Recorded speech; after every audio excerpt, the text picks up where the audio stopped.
Get yourself a fur baby so you don't feel so alone in this life, huh? And you get that good energy, huh? That's Molly Sue. She's my companion, my sister from another mister. Hi everybody, and welcome back to Have Your Best Day. Today we're going to talk about grief. Yes, that is the topic of the day today.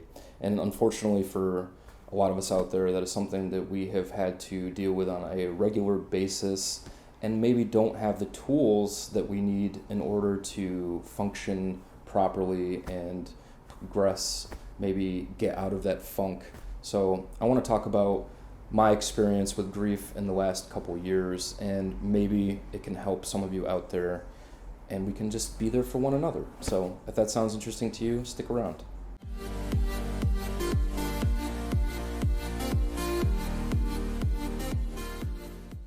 Have you ever felt like you were on top of the world? You were doing the best you could in a scenario. Maybe your marriage was going really well and you're being the best dad or the best mom that you possibly could be. You're really, really successful in your business and everything is just really panning out for you. You are conquering your goals, whether they're small or large, and you feel good about yourself, and then the rug is just pulled from under you in one way or another. Maybe your relationship fell apart. Something just kind of blindsided you.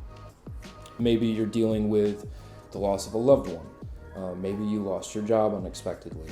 Maybe there's an illness that you're having to deal with within your family. Whatever the case may be, we all have something in common, and that's that we need answers and we need to function in a way that makes it so that we can conquer the hurdles that are thrown at us for our own interest.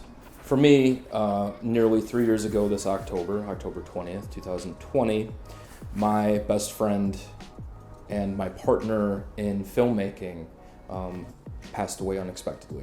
He was 25. He was like a pinnacle in my life of just complete and utter happiness. He was one of my soulmates. He and I had conquered and accomplished quite a feat together. We had made a name for ourselves within the indie filmmaking realm. We were going to red carpet events, we were winning awards, we were really making names for ourselves and progressing in a very, very positive trajectory. The loss of Ben has kind of sent me into a spiral, and it seemed like a domino effect. When Ben passed away, it stripped away not only the person that I confided in most and the person that I really felt like I had this really great connection with that just came very naturally, organically, but I also lost my business partner. And he was the cinematographer and the editor, and I was the director and the writer. And when you find a partner that just resonates with you naturally, it's very difficult to find that missing piece again. Whether if it's a relationship that's platonic or non-platonic or friends, not friends, it doesn't matter. It takes something from you when you lose someone, especially in a tragic way, a traumatic way, an unexpected way, where you think that that person is going to be a big part of your life no matter what is thrown at you, and they're no longer there.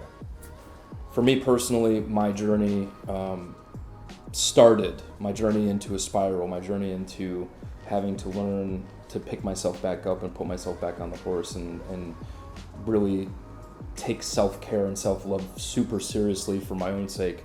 It started there. So I was at the peak of my goals with filmmaking.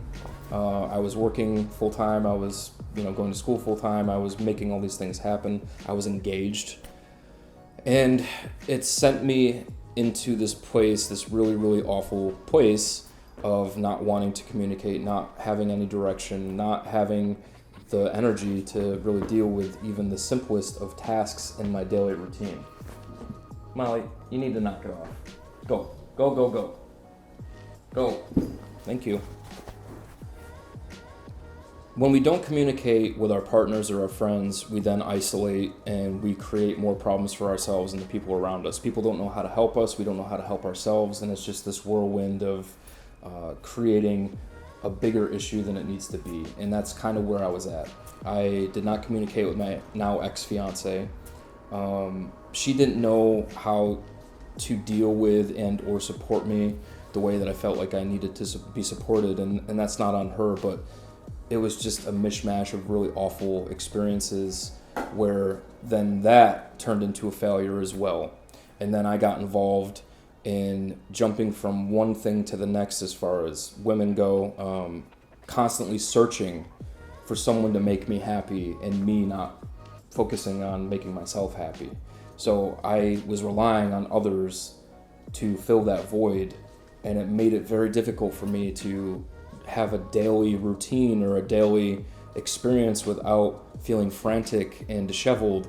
And it made it so when I relied on people and then they weren't there, I'd have these really awful responses, which are rooted in this trauma of my father not being around when I was a kid. So I have this abandonment thing, which is, again, no excuse, because that's something that you have to reflect on and be self-reflective of and be aware. You have to have self-awareness in order to help yourself.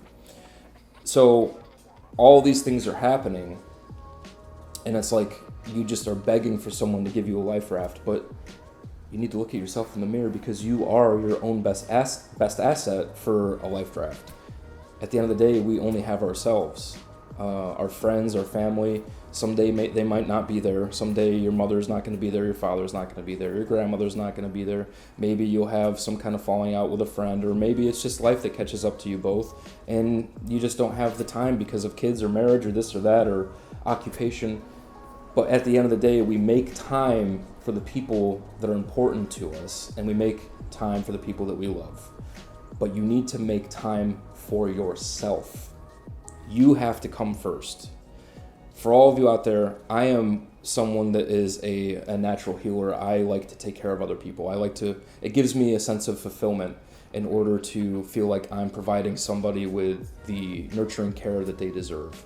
But I have to give it to myself first. Otherwise, you're pouring from an empty cup, and then that's not good for anybody. Because then we have reactions to volatile situations. You become volatile in situations that aren't necessarily meant to be volatile. We become reactionary. So I think the biggest message I want to give to you all out there in this quick segment of grief, which will continue on grief later on in the week, is step one, recognize your own suffering. Recognize that you need help, that maybe you need people, and not everyone's the same. Maybe some people need to isolate, and then communicate with those around you what your needs are so that they can help you in a loving way. That way you don't become isolated in a way that's a very negative experience for those around you and for yourself. I want you all to have your best day out there, and you are all loved, and you are all so important. Stick with me, and we'll continue these topics throughout the week. Thanks so much. Bye.